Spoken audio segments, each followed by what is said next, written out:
what I learned there, I think, has a very important message for management and leadership.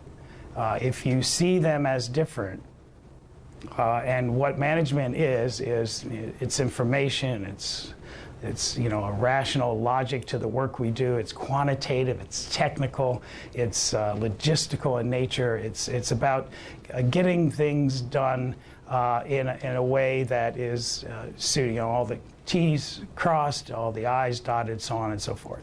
Leadership is different from that. Leadership really speaks to relational. It speaks to adaptation, a theme that they use in leadership up at the University of Sciences. It's all the rage now, and Harvard's going crazy over adaptation, leadership, and all that. But it's a very real kind of thing because it balances out the management. Collaboration, participation, all these things you never heard of. When I was working in Rockwell International in Cedar Rapids, Iowa, a manufacturing plant, relational, that wasn't important. It was getting the task done. So leadership was really vacant in those years.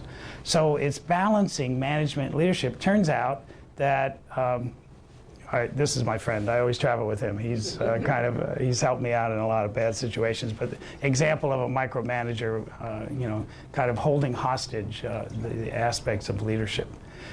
If you want to combat that, then what you want to do is take a look at the difference between this paradigm. And I mentioned before the shift in paradigm in the literature from management to leadership occurred in the 80s as well. And leadership encompassed management in the literature now. It's not that management and leadership are the same thing. So that bifurcation is important. There is a paradigm shift. There must be 2 pages of books, references in the book, Coachable Leader, that will explain that in more detail. But that's kind of where we're going. But the important place is to connect it with the brain, because you can make a strong argument that the left brain is associated with management and that the right brain is associated with leadership. So for the left brain, management, it's kind of detaching yourself from emotions, it's putting yourself in control. It's doing the concept work, it's summoning energy to focus.